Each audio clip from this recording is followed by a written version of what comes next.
Jangan-jangan Pak Jokowi sebagai presiden mengetahui kasus itu tapi tidak punya keberanian untuk memprosesnya. Lalu, ini kan korupsi di lingkungan Pertamina terjadi antara rentan tahun 2018 hingga 2023. Artinya ini kan terjadi di era pemerintahan Presiden Joko Widodo. Seperti itu, Bang Efriza. Dan kemudian baru diungkap sekarang. Kalau Bang Efriza melihat apakah ini menjadi kegagalan penanganan korupsi di era Jokowi atau justru ada hal lain yang bisa dibaca, Bang Efriza? Iya, kalau dianggap bahwa ini kegagalan di eranya Pak Joko Widodo, ini adalah sebuah sinyal memang di era Pak Joko Widodo, jangan-jangan bukan gagal, tapi memang kasus korupsi itu tidak mau diberantas, diketahui tapi dibiarkan. Nah, ini adalah suatu hal yang kok bisa sampai 5 tahun. Ini yang perlu diselesaikan, diusut oleh Kejagung. Dan yang kedua, jangan-jangan Pak Jokowi sebagai presiden mengetahui kasus itu tapi tidak punya keberanian untuk memprosesnya. Atau yang ketiga, Kejagungnya ini tidak punya keinginan untuk menyelesaikan kasus tersebut, tidak punya rasa untuk membela kepentingan rakyat. Rasa membela kepentingan rakyat itu harus hadir di dalam setiap pejabat publik. Karena kalau tidak, akan ada pembiaran, akan ada merasa bahwa ini adalah suatu hal biasa saja. Dan yang keempat, bisa jadi kasus ini memang ada pemainnya.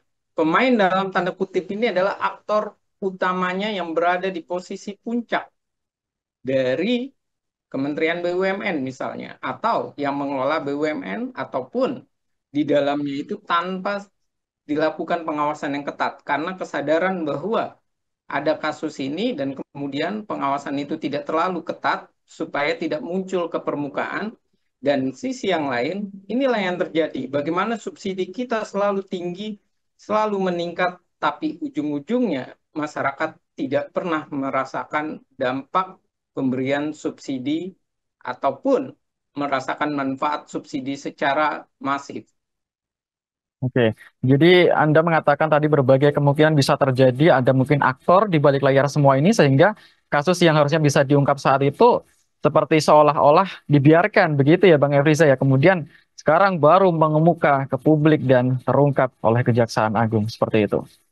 Iya, ini berarti menunjukkan memang ada upaya dari Presiden Prabowo untuk membela kepentingan rakyat.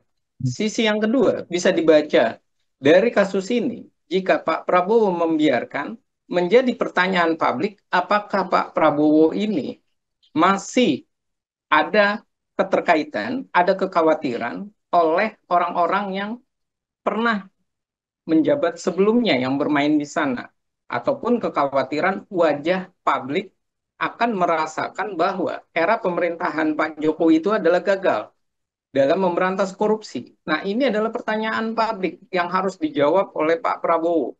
Apakah ia sebagai presiden mau menyelesaikan kasus ini? Yang kedua, ataukah ia mau menyelesaikan kasus ini hanya di tingkat dasar saja, tidak sampai ke tingkat puncak, karena khawatir wajah Pak Presiden Jokowi dianggap gagal dalam memberantas korupsi.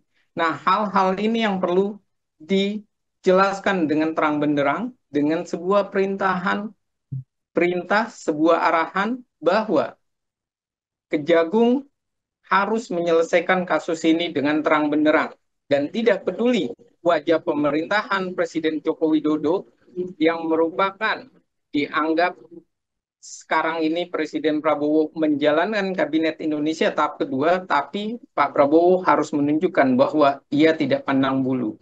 Ia berkepentingan untuk rakyat, tidak peduli.